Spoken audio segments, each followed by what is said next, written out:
Hello, everybody, again. Welcome back to Dead Money. This is episode 11.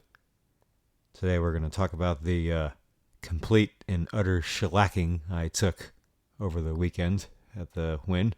So we're going to go over some of these fucking absurd hands that went off. And we all know that poker is immeasurably difficult to succeed at for so many reasons. But the toughest challenge by far are the days like these where you're just getting avalanched left and right with brutal spots and results, whether you're fucking things up or not. Now, it's not like I don't know every year I'm going to have to take a few of these, but they never get any easier because you never know when it's going to start crumbling down on you. It comes without warning, and you never know when it's going to stop. And there's nothing to really do or even say about it except just keep trying to make good decisions until you've taken such a beating that you just don't even care anymore to try and salvage anything. I don't like playing when I'm completely buried, so if I'm no longer in a great spot when that's what's happening, I'm just going to leave whether it's been a long day or not. And it's always a relief when I'm cashing out the leftovers to a bad day because when I'm waiting in line, it's just like, all right, fine, at least it's over. So my first table was kind of boring, but I transferred into a game that looked great. And not only that, you could just feel the energy of how good this game was across the room. So I joined the game in the middle position. I think I was hijack, and my first hand was Jack 9 of hearts. I raised to 20, and the small blind 3-bet to 60. Now the small blind was this recreational fishy white guy who actually played with for a short while the day before. He looked a little bit like Porky Pig. He wasn't especially deep, but deep enough for me to continue. The only question is, do I call or maybe consider a 4-bet since he only made it 60 instead of at least 80, like we often see in this scenario? But I decided to just call and play post in position. Just because he didn't use the correct or typical size doesn't mean he's light. It means he probably just doesn't know how to size. The flop came 8-7-4 rainbow. I did not have a backdoor flush draw.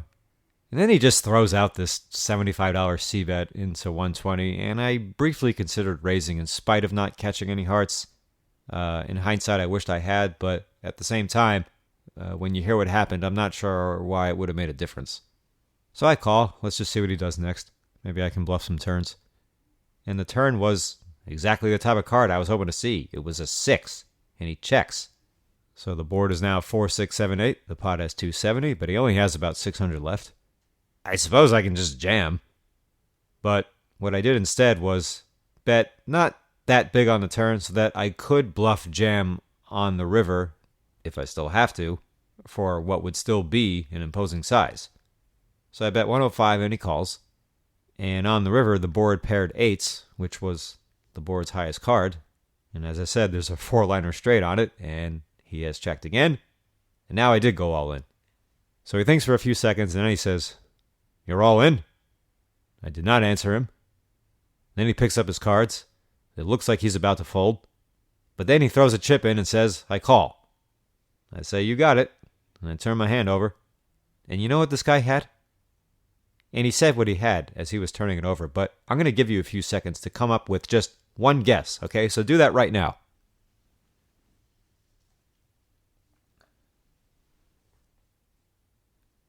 All right, time's up. You ready for this? Turn my hand over. He says, "I got ace-king." Ace-king. What? Now, out of all of the hefty-sized bluffs I've successfully run the last few weeks, go figure that this is the one that goes down. Ace-king high on a 4-liner straight paired board that smashes the shit out of my range. I mean, you gotta be kidding me! You gotta be kidding me! I should have flipped the table like that fucking sociopath at Harris Cherokee. I sure wanted to.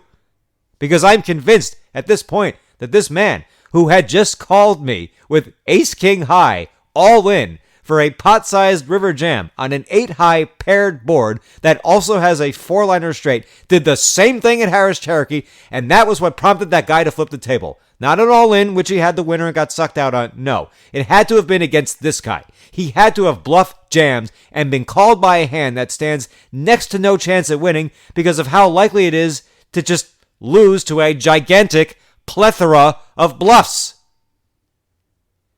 So this was one of those moments where you you just can't scream loud enough. Where you have so many dreadful emotions running through you all at once that you can't even express it. So you're just overwhelmed with hell. And I've said this before, that when this happens, when you're so sick and tilted that you can't even find a single word to release it, then that just becomes even more unnerving than the thing you're already unnerved about. Because what the fuck was this fucking shit? This was not just an equivalent to a 1-outer. This was like a 1/100th outer. That's how likely this entire sequence of action was. And you know these are the same kinds of players who will tank call with like the 4th nut flush when they're not even facing that big of a bet. I guarantee you he called the river faster with this hand than he has with actual strong hands that are no-brainers to call with. Now when I saw his cards, I just said, okay. That was it. And then one of the guys sitting on my left says to his buddy, ooh, good call. Like I said, this was a really great game.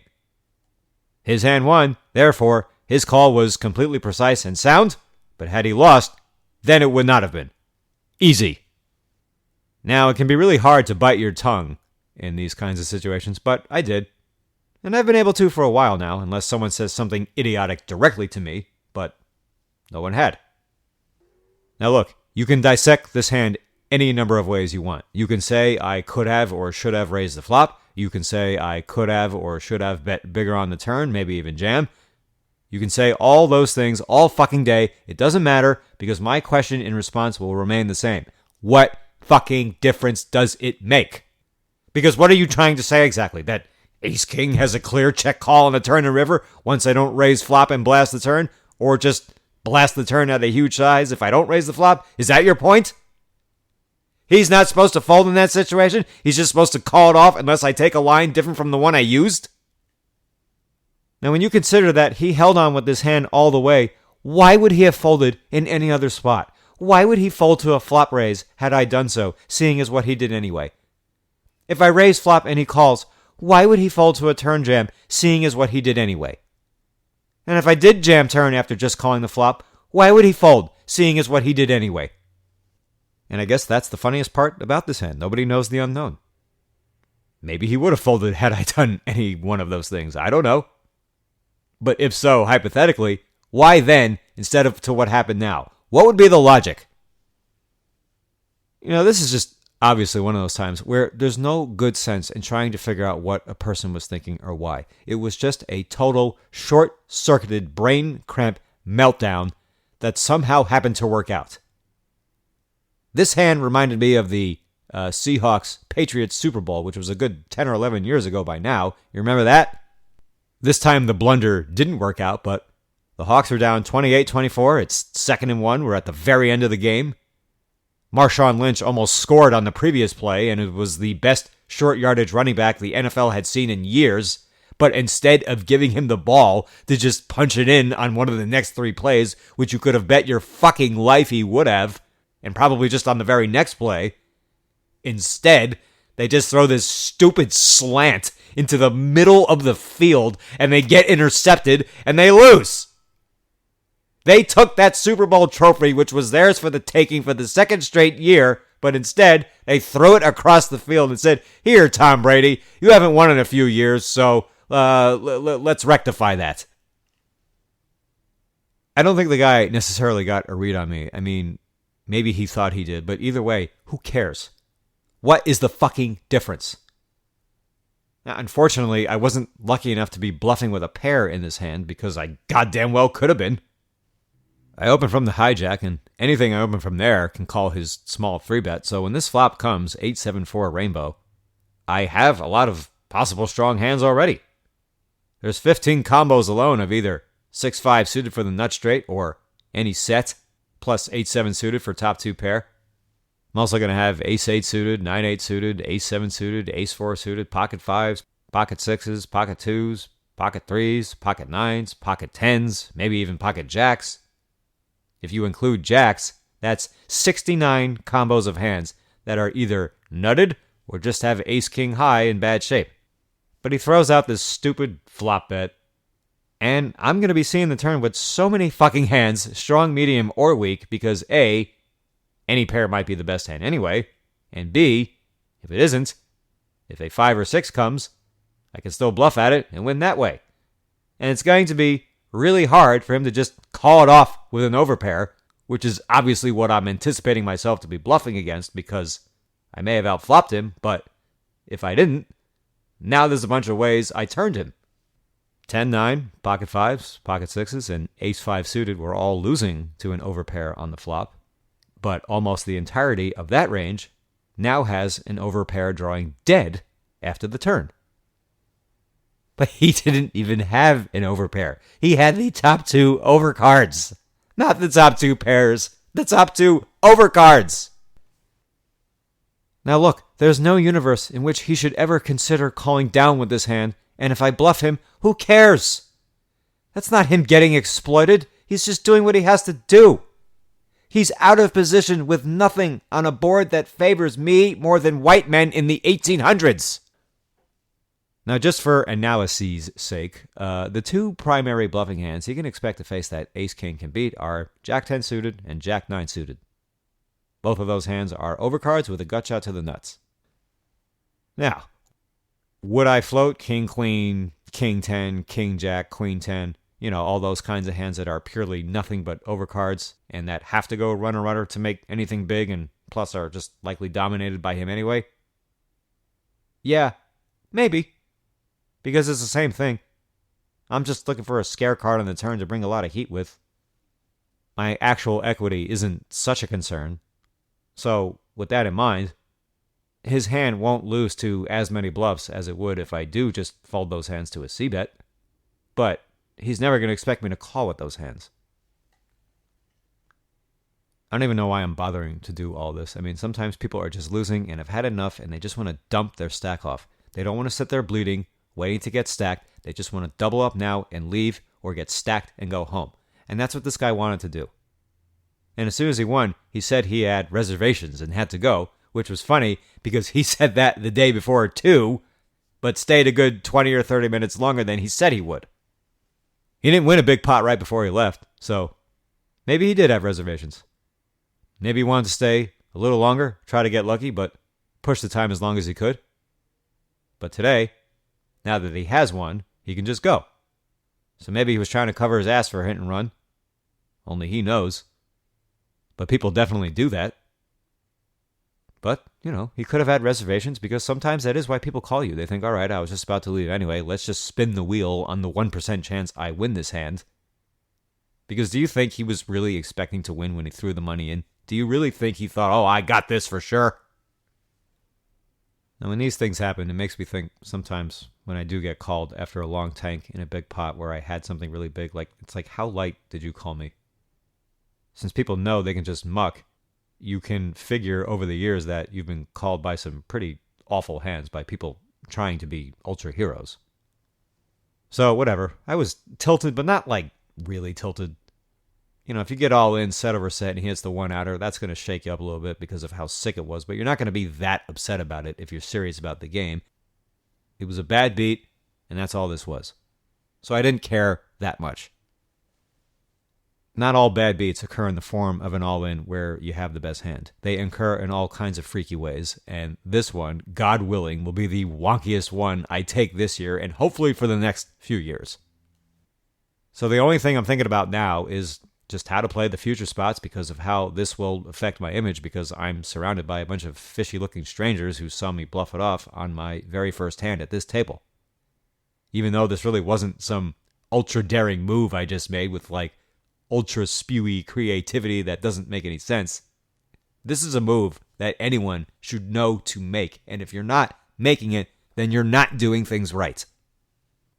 So I don't care what he called with, because you will never get a clearer open door to try and steal a hand away from someone than this spot right here. But cut it any which way you want. I mean, holy shit. Why couldn't I just have pocket 2s this time, or even pocket 10s? I'd have turned pocket 10s into a bluff there on the turn or river, absolutely. I find myself turning hands into bluffs quite often because, yeah, my hand may have showdown value and plenty of it, but if it's going to lose, just for hypothetical sake, 20% of the time at Showdown, or any percentage, I don't care what it is, if it's going to lose to a hand that isn't going to want to see a nuclear bomb thrown at them, then I'm going to throw it at them just to make sure I win this pot 100% of the time. And yeah, oftentimes I'll just be making a worse hand fold, but so what? Because sometimes I won't be. And if I'm not worried about being lured into a trap, then why not? But okay, on we go. Well, actually, first I just remembered something. Mr. Ace King didn't leave right after that hand. He actually stacked the Asian fishy-looking player sitting on my right for another nice size pot, and then he left. But the other fish rebuys for 1,000, and he seemed to have started playing rather spewy. It folded to him in the cutoff, and he limp called when I raised the button. So that alone tells you he's not trying to play brilliantly. But then comes a hand where the under the gun opens to 20, and now this guy flats. I'm next to action with ace-8 of diamonds. And I think most of the field flats here too, but I 3-bet to 90. It's a fairly loose 3-bet against the under the gun open, but the field opens very wide in comparison to how little it 4-bets. So while their open range is obviously going to be stronger from that position, I still see people fold to 3-bets from that spot a lot. And once again, the open razor folded, and the guy who just rebought flats my 90. So the pot has 200, I have position, and the flop is pretty good for me. 7-3-4, 2 diamonds. It's a little scary because there are 13 combos of sets for the nuts that will probably check raise me here. And while I won't want to fold to a check raise, and certainly won't, I obviously don't want to be check raised. And I wasn't. He just check called 115. Pot is up to 430. And the turn was a very interesting card. Something of a gin card because it was the 8 of hearts. So the board now has 2 flush draws. And I have top pair with a bluffy image against someone who has already shown he's entered spew mode and isn't that good of a player to begin with. In a lot of other spots, I think checking here probably works pretty well, and I thought about doing it here too, but I didn't because I thought this was just too much of a prime spot to really try and own someone. And it's going to be very easy for him to just think I could be drawing or maybe even airballing. And yeah, he could have me beat with like pocket 9s. Maybe pocket 10s. Maybe he got really lucky and turned top 2 pair after 3-outing me on the flop. It's at least conceivable he flopped a monster and didn't check raise, although I don't think he would have done that. But I have a shitload of hands in really bad shape. If he has 2 diamonds, he's drawing almost dead. And then you got all your pocket 5s and pocket 6s. 7-6, 7-5, 9-7, ace-7, 5-4, 6-4. He may now have a pair in the other flush draw. I don't feel like breaking them all down, but goddammit, I mean, there's so many fucking hands I can beat that he's likely to not want to fold and maybe even check raise all in because he wasn't super deep and he knows he could be ahead. So I bet 275 into 430 and he had about 700, and I wasn't sure what I wanted him to do. I mean, if he folds, okay, fine. If he calls, fine. If he jams, fine. Because if I am actually beat, I have a very easy call-off as I will very often have far better than a break-even price. So he tanks for a while, and then he jams the 700 total. I call. The river is an offsuit king. He pauses for a moment, and then he shows me pocket jacks. And he had a diamond. So now this is 2 examples of where my image is going to look super aggro because I couldn't beat his hand, and I obviously didn't have ace-king. Now, if you have a brain, you have to consider maybe I had 10s or 9s and just thought it was the best hand since it was an overpair, but ran into a bigger hand. But I wasn't getting the sense from this table that they were considering that possibility. They were just thinking, oh, okay, he's an overbluffer, and they wanted me to be an overbluffer, so that way they have an excuse for losing in case I catch a big hand against them and pop them with it. There are some people, once they see that you're capable of bluffing, they will just decide they're never going to believe you under any circumstances for the rest of your life until you lay a good shot on them. It's a really oversimplified and ineffective, short-sighted, shortcut way of thinking, but what do you expect from losing players? As far as the play of the hand goes against the guy with the jacks, well, I mean, I'm not necessarily criticizing his play. I mean, if you want to play the hand like that, okay. But it's just so fucking sick that he started out with a hand this big under these exact circumstances and then got this run out. Now we all know Jax is going to present us with a lot of tricky predicaments post-flop. And yes, he was next to act after the under-the-gun razor, but Jax is still a pretty standard high-frequency 3-bet. And given his tilted image, you'd think maybe he'd have wanted to 3-bet a hand that strong. I don't care how difficult it is at times to navigate post-flop. Jax is a big hand, and if you want to cut down on the hand's difficulty, by 3-betting, you can either win the hand pre-flop or just get it heads up with the open razor. And him you'll have position on and only have to hold on against one hand instead of going multi-way out of position. And on top of all that, given how big his hand was, I'm just surprised he didn't get the money in faster by either check raising the flop or check raising all in on the turn a hell of a lot sooner than he did. But the bottom line is, right now I'm stuck 1200 and I'm annoyed, but what is there to say? My state of mind is okay. I'm just getting blitzed. It has to happen, so just try and grind on, and if I catch a hand, I can climb out of this in a hurry because everyone thinks I'm just spazzing left and right. So in spite of being stuck a bunch, I'm actually in a great spot, and I am far more likely to win a big pot now than if I had just sat down because everyone thinks I'm tilted and dumping. And when you're being this misperceived by everyone, it's a huge edge. There is no greater spot to be in when you're expected to be playing one way, but you're actually playing another way. So all right. So then we have a limp, and Mr. Pocket Jacks opens to 20, and I have a pair of aces. I 3-bet to 65, and I know I can probably go bigger, but if I win pre-flop because I went too big, that is such a huge fucking disaster, and it's a risk I'm perhaps at times too afraid to take, but behind me was one cold call, then two cold calls, and then the limper cold calls, and then the open raiser 4-bets to 370. Now, he was pretty deep at this point. He had about 1,300 left, maybe more. And now I have kind of a tough decision. I mean, just because you have the nuts doesn't mean you have an easy decision. I got three choices. I can call, I can 5-bet jam, or I can 5-bet to another size.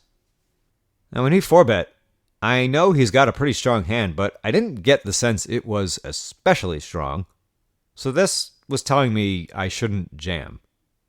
But I didn't really want to flat either. I mean, I think normally I would have, but... And not so much because I thought this pot would end up going even 3 ways, never mind 4 or 5. I just thought if I 5-bet, I probably won't lose him yet unless I go too big. So I basically min-raised him back and made it 680 total. And it folds back to him, and he tanked for a very, very long time before calling.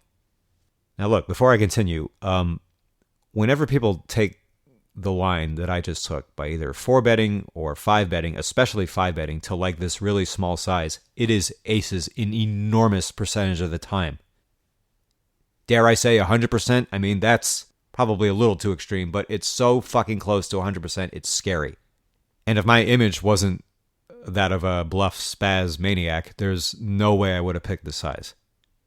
I probably would have just called because I kind of got the sense his hand wasn't huge. So, I don't want to blow him away. But because of my image, even if he doesn't have a huge hand, I still think he's going to continue with it.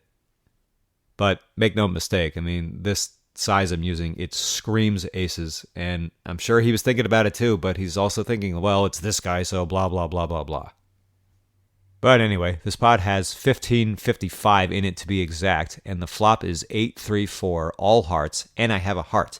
And I didn't have to look back at my hand because I always memorize my 2 cards. You have 2 cards, people. It's not difficult to memorize. All day long, whenever it's a monotone flop or 3 of that suit come on the turn, all day long you see people looking back to see if they have one of those suits. And most of the time, it's a genuine whole card check. They're not trying to throw you off with a tell. So just pay attention to what your 2 cards are so you don't have to risk giving anything away when you get a monotone flop or a 3-flush situation. I was dealt my hand.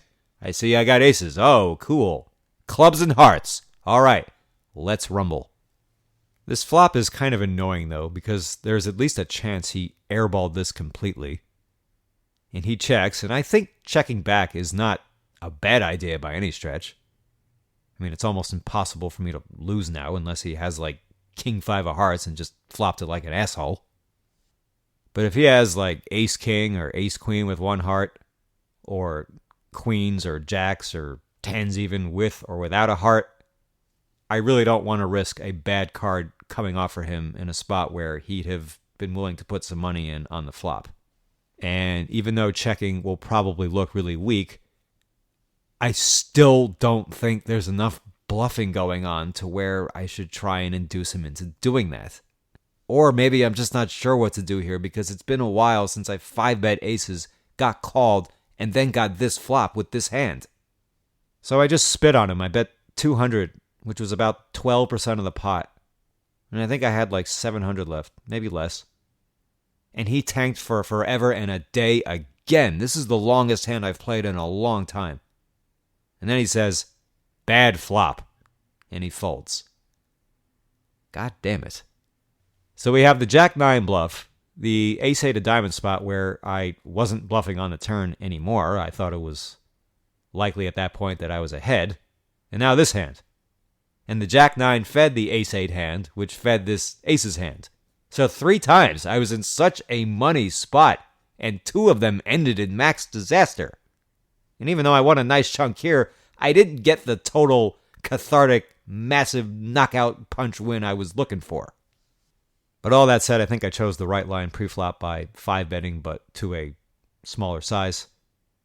I mean, it's hard to know what these fishy clickers are going to do and what they're going to show up with on this flop, so even though I didn't get the big payoff, I'm still fine with the line I took by betting the flop. I think there's enough ways that doing so can still work out well for me because he can just have something that he wants to peel with, see another card, or just go with and put me all in. So then things went kind of quiet for me for a while. I did get one hefty bluff through in a 3-bet pot when I double-barreled the turn. This was against a guy who had a lot of money in front of him, but he was away from the table when all of these other 3 hands happened, so he knew nothing about me.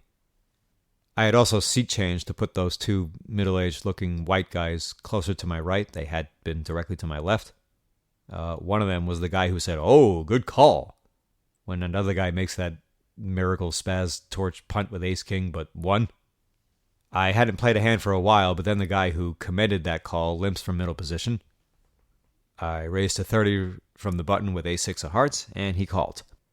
I'd been opening larger in this game. Normally I do 4x plus however many limps there were, but today I was doing 5x pretty often since there was just a lot of action. The flop comes 10-9-9, 2 hearts, and he check calls 30. The turn is the 8 of diamonds. I was tempted to double barrel, but if he can call the flop, he's probably going to want to call that turn too. It's possible he flopped a big hand, although I don't think he did. Although he could have turned a big hand. And plus, as I said before, I was just getting the feeling that this was going to be one of the types of players who just never wants to fold to me until I show a good hand at some point, even though I've been quite inactive for a while. So I check back. The river is an offsuit queen, so any jack is a straight, and he checks. And I think at this point, he's going to have a lot of very, very marginal and weak hands. So I overbet 190 into 120, and he snap calls with ace-queen offsuit. No hearts. Not that that matters, that's just what his cards were. And this is the type of bluff I've been running constantly the last few weeks and getting the fold almost every time. But not today, because I bluffed a couple times a few hours ago, so that means I'm incapable of ever having a hand. Now, I'm not saying he should have folded, I'm just saying his reasoning for calling is all tethered to this oversimplified way of thinking that doesn't want to have to look in depth at anything and instead just wants to put the money in with no hesitation whenever he has something. Now, all that said, limping ace-queen offsuit in middle position and just calling the raise and being out of position is quite stupid, but hey, it worked out for him this time. Therefore, it was a good limp. Now then came the low point of this session, not in terms of money exchange, just decision-making. This same guy had started to lose a bit of his money back. I mean, I don't know what he was in for, but he'd been swinging up and down at the table, and now he probably only had about 2,000. He had a lot more when I sat down. So maybe now he's losing. Maybe he's upstuck a lot and is just tilted from that. Who knows? All I know is you can't assume people are doing well just because they have a lot of money in front of them. Now, obviously, the more they have, the more likely it is they're winning. But it drives me nuts when some doofus sits down and if he sees me with like $3,000 or something and he says, "Oh, looks like you're having a great day." And whether I am or not, I just never know what to say back to that. Most of the time I just say like, "Ugh." That's usually the most I say. Sometimes I'm a smartass and I'll say like, "You want to guess how much I'm in for?" And I'll say that not only when I'm up or down a little because I'm in for a lot. I'll say that if I'm only in for 1,500 just to see if he can figure out what the point is that I'm trying to make. But naturally they never do. Anyway, so now the straddle is on. I'm in this game for 2,500 and I have close to that. Not down for anything significant. There's a few limps and I got ace queen off in the big blind, I think, and I make it 70. And the guy who had called me bluffing when he had ace queen offsuit earlier, he called, so we're heads up and the pot is 160. The flop comes ace 10 3 2 hearts and I have the queen of hearts and I think, okay, I'm just going to go for 3 straights here on most runouts. So I bet 100, but he works it for a little while and he raises me to 250. Fuck me. I was going back and forth for a while. I know he's not going to value raise anything here except for ace 10, ace 3, or 3s. I think 10-3 suited is probably a bit of a stretch, but not ace 3 offsuit, not for this guy. Now, I've said in previous episodes that having an aggressive image has often caused me a lot of problems because I think people are playing back at me, and then I try to bluff catch, and then they just have it. And during this guy's recent stretch where he'd been losing, yeah, I saw him lose one bluff, but it was like for $200, and it was on the river putting a guy all in, so it was nothing wild. And I came close to calling several times and figured I'll probably just fold if he keeps going ham at me, but then I just said to myself, what is the point? You're just going to do it again and donate in a spot where it's completely unnecessary. He's repping strength against strength. He's not going to fold to you if you bluff or turn your hand into a bluff at some point. And I fold in spots like this all the time anyway. And since I had been quite inactive for a couple hours at this point, I thought, okay, maybe this guy thinks I just have it now. And now he's just trying to max me. Now, he looked kind of weird, too, while I was thinking, and I should have fucking considered that a little bit more heavily, but this is what happens when you're having one of these really whacked out days. You just start second-guessing everything. So I fold, and he shows me the 6-5 of spades. No spades on the flop. Just spazzes out with this piece of shit that had less than 5% equity against my exact hand. So I walked away from a little over $500 when he's drawing almost dead. Now, my guess is he wasn't going to barrel off too much more. Maybe one more little shell. Maybe. Now, this hand definitely rattled me a little bit. And this is actually the most rattled I'd felt in a while. I didn't go into like monkey tilt mode, but I was feeling it because how many times I call in these spots or call down and I'm wrong. And now I finally try to adjust properly from doing that again. And now this time they're completely airballing. And it's funny because had he just folded this total nothing of a hand, I'd have been annoyed that I finally had something versus the station and now he just snap folds. Instead, he spazzes out with one of the worst possible hands he can make a move with. I have him totally slaughtered. And I just level myself and give it to him. Nicely done. So now comes a hand where I have ace-king of spades. I raise to 25. And this very fishy player who was stuck but on the comeback trail calls. And now the Asian fish I mentioned earlier, the one who I'd 5-bet with aces after doubling him up when he surprisingly showed up at jacks, he 3-bet to 100, and he felt very strong. And yeah, of course it's tempting to 4-bet with this hand, especially with a flatter in the middle who also has position on me, and I came very close to doing it. But I chose not to, because if I do, I'm sort of committing to having to bluff it off, and I wasn't sure if I wanted to do that. He can have 18 combos of jacks through aces plus 8 more combos of ace-king. This guy hadn't been 3-betting at all, so I was nervous he had something. I know if I call, I might go 3-way with the fish, which is not the worst thing that can happen. Plus, he can just fold, and now we're heads up, and we'll just see what happens. So I called, the fish called, and we go 3-way with the pot being up to 300 right now. Now, before I continue, let me say something about ace-king, whether it's suited or not. I know that this can be a frustrating hand. But what hand isn't? I know everyone has their stupid favorite random luck box hand, but what hand actually comes through every single time? Yes, I know ace-king is a high variance hand, and that sometimes I'd almost would rather have ace-queen than ace-king, because with ace-queen, you can bluff having the king more easily than ace-king can bluff having the queen. And yes, ace-king ends up in these spots where you 3-bet and miss, and now you're worried they're going to think you have ace-king. But if you 3-bet and hit a pair, now you're worried they're gonna think you have ace-king and only give action with something better. Those two things are going to happen, yes. So I'm sorry that you can't have the perfect setup with this hand every time you play it, but it's not going to be shitty all the time. So it's just so funny how much whining you hear from players seemingly every day. Oh, I hate ace-king. Why do they hate ace-king?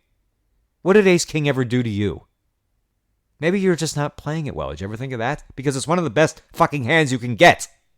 Is it as strong a hand as it is in limit poker? No. Because once you've been 3-bet or 4-bet, ace-king loses a lot of value in no limit. And that's what's happened here. But it's still a huge hand. So I think these people just have too demanding of an expectation from it. Like, what do they think is going to happen? You're going to just flop Broadway every fucking time and be against 9-8 and have him dead to a chop? Yeah, it's going to miss the flop pretty often, but so what? No one said you have to c-bet 5 ways when the flop comes 9-7-6. And what unpaired hand flops a pair more often than ace-king? Can you name a single one? And some people are even so arrogant and demeaning towards pros and internet players and other crushers that when they see them lose a big pot bluffing with it, they just think to themselves, ha ha ha ha ha. They'll never figure out that the secret to playing ace-king is to just limp in with it, or flat raises from all positions with it. Awesome. Alright, so we go 3 ways, and the flop is ace-8 deuce rainbow, and I have the backdoor flush. I almost considered donking here, but I stopped myself from doing that because it's stupid. Just because you're having kind of like a freakish day doesn't mean you should now abandon all efforts to play sensibly. So we check, and the 3-better bets 130, and we both call. Now, I obviously didn't need an overcaller for this hand, and, you know, this is the problem when you choose to play multi-way. More surprises will be thrown at you, which is another reason why I considered 4-betting, was just to make sure this doesn't happen, but alright, on we go. And the turn card was quite dramatic. It was another spade, but it was also an 8. And I was very unhappy about that because the fish should connect with that 8 before either of us will. Because when he calls the flop, I mean, it's either that or maybe the case ace flopped. Maybe you could have a gut shot, but, you know, with 3-4 or 5-4, but that's pretty much it. So we check back to the 3-better. The pot is almost 700, and assuming he has a big ace, this is a very good card for him to just check. So, of course, he bets 350. I call, and none too shockingly, the fish jams. Now, his jam was 838 total, so it was under 500 more to call, which means I'm extremely live against trip 8s. I wasn't worried about the 3-better having aces full because his bet on the flop was too matter-of-fact. You know what I mean? I mean, there's only one combo of aces anyway. Plus, if you have top set on this flop, it's going to be pretty hard to get called by anything that you don't have cold decked, which is a hand you could stack anyway, so you don't need to bet the flop. But just the way he bet the flop, it didn't suggest he had like this unusually strong hand. Just like a usual strong hand. Now, I know I have to get there against the fish, but I'm definitely getting the right price, so I'm just really hoping the 3-better will call his all-in, because if he does, I will rejam, knowing that I either have him beat, or will at least be free-rolling the side pot by catching his spade in case he does also have ace-king. But, of course, I didn't get the chance to do that, because he folds, so I call, and the fish asks me, "Do you have pocket aces?" I said, "I need aces." He's like, "Yeah." So he had deuces for a boat, and I bricked my technical 4-outer, even though it was almost definitely a 3-outer. Now, this guy was a nice guy. I mean, I don't want to pick on him too much, but I really hate it when people ask you these fucking questions. He went all in. I called him. It's his action to show. And yeah, okay, he's nervous that, you know, there's always a chance he loses his hand somehow, but just turn your goddamn hand over, all right? Don't ask me what I have. Just show your fucking shit, and if I have bad news to give you, you will find out soon enough. But this hand was just, holy shit. I mean, sure wish I had 4-bet. I wouldn't have doubled this guy up had I done so. He's not gonna put $300 in with deuces. The 3-better would have probably just flatted and probably just get it all in and chop at some point, unless, of course, the absolute worst thing happened where he has ace-queen, but I don't think so. I think he just had ace-king. And it's so brutal because ace-king, it's just going too thin to bet that turn card into both of us. Like, what the fuck is this guy thinking? It's not a guarantee that 8 hit the fish on the turn, but there's a more than fair chance it did. And if it didn't, it's going to be hard to get called by a weaker ace. So, fuck me, fuck this turn card. I would have never called this guy's jam without the flush draw. There's 3 combos of pocket deuces, 1 of quad 8s, so you have to figure he's not going to jam with that hand, so let's just remove that hand from his range. I don't even know if there was a possibility he could have had ace-8 suited because of which suits were on the board, but either way, why is he jamming any boat here? I mean, he should just call, see a safe river, and then get the money in with deuces. So all he's doing is giving worse hands a way out. You know, unless one of us happened to have an ace with the flush draw like I did, so timing is everything. But I'm just glad he didn't stay silent. Then I catch a spade only to find out a flush is no good because he can easily have 8-7 or 8-6, 8-9, 10-8, which is 8 combos of trip 8s. But no, he has the much unlikelier full house. And on top of it, jams when he doesn't need to. Because if he just calls and the board does bring either another ace or an 8, now he can at least save the rest of his stack. So, just one of those days. Not over yet, though. Next spot, I got pocket 8s. I raised to 25. We go 4 ways. I got another dream flop. It was king, queen, 9, and we all checked. Turn was a 4, and we all checked. And the river was a 6, and we checked to the button. Who bet 70 or 75? This was the guy who had just bluffed me with his random 6-5 spaz, and this time I figured, sure, I'll call light this time, and now he'll just have something. But no, he did not have me. He had 7-6 offsuit. So, I got a mild rebate out of this. And his river bet is just, like, so stupid. You're not getting a better hand to fold. Not at that size. And if he had a queen, I think you just best the turn. Now, the slaughter continued when this Asian lady opens the button to 15, and we were 4-handed for this hand. I 3-bet to 65 with ace-king suited again. This time I have hearts. And by the way, when she joined the game, first she asked what the max was, indicating she's going to buy in deep. Then she went to go get chips. And I took the seat she was going to take because she would have been on my left, so now I got her on my right. Except the moment she sat down, she sunran the entire fucking session, so we never got a chance to get her tilted and spewing even harder. Anyway, the flop is 9-7 for a rainbow. I have the backdoor flush draw. I bet 90 and she calls. The turn is the 6 of hearts, so now I have the flush draw, but I can't imagine that I'm going to get too many folds on that turn card, and there's also a fair chance I get raised, and I certainly don't want that to happen. So I check, and if she checks back, then depending on the river, I may fire a huge bluff since she hadn't shown she'll call lights. And granted, she never had to since she's been nutted all day, but she also hadn't seen me get involved that much. So after checking, she only bet 140, which I thought was really strange because I figured she would just either check back or bet big with a monster. So I didn't know what was going on. Raising big or even jamming crossed my mind, but something told me, don't do that. So I call, and I miss. It's a queen. I check, and she bets something heftier this time. Something in the 300s, maybe around 350. I fold, and she says, almost a straight flush. Shows me the 8-5 of hearts. So she called the 3-bet pre in position, flopped a gut shot, and turned the second nut straight, and now has the straight flush draw. So she had one card to stack me with for sure, or I had 6 outs to cold deck her. So one final blow to the day. We were 5-handed. The game was getting worse. The white guy's station random spaz fool, whatever the fuck, was on a break. and now rocks were joining the game. I open 5-4 of clubs and the Asian button calls. The flop comes king deuce 3, 2 clubs, so I have the open-ended straight flush draw. I bet 30 and he calls, and the turn pairs the king. Perfect. I think for a little while and check, and if he checks, I'm just going to blast the river after I miss, since I'm obviously going to, and that's exactly what happened. I hit a 4 on the river, but I didn't think that was going to be worth too much. So I give him the good news in case he has like pocket 7s or something, and I bet 220, over 2 times the pot, and he shows up with a jam. And he was down to about 600 or 700 after what happened when he fucked both of us by betting the turn when I had the ace-king of spades.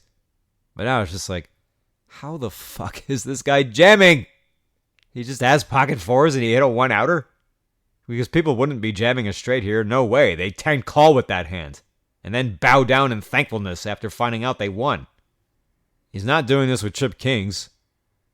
I suppose he could have flopped a set of 2s or 3s, but I kind of doubt it. That means he'd have to not raise the flop and then check back the turn on top of it. Stranger things have happened, but I wouldn't expect that. Either way, another massive chance to win something decent down the tubes. Now, I know the bluff size I picked here may have been unnecessarily big, and I've been wondering about that for a lot of hands I've bluffed with the last few weeks. But you know something? I'm not going to second guess it, because I'm not looking to have a bluff get called because I didn't go big enough. That is so tilting. So if I just put a lot of heat on it just to be sure it works, and if it's getting fold after fold after fold, then it was probably just appropriate. So, just a rough day. Not even 5 hours total. The last 2 hours, I guess, were really bad. All kinds of things went horribly wrong. But through and through all day long, so many blunders were made by the opposition, but it just never seemed to cost them too heavily. I'm only human, so I made a couple mistakes myself, although none larger, I think, than getting bluffed off the ace-queen, but whatever. I tried.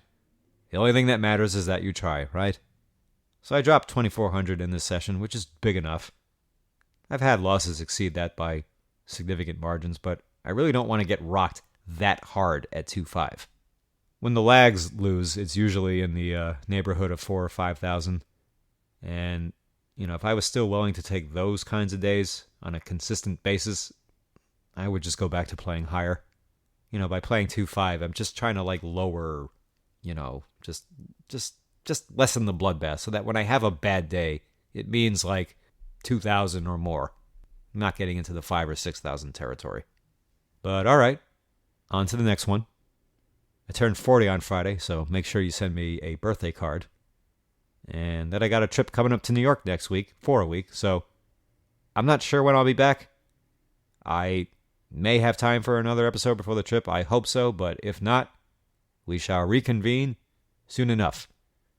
So have a nice life in case I die before the next episode.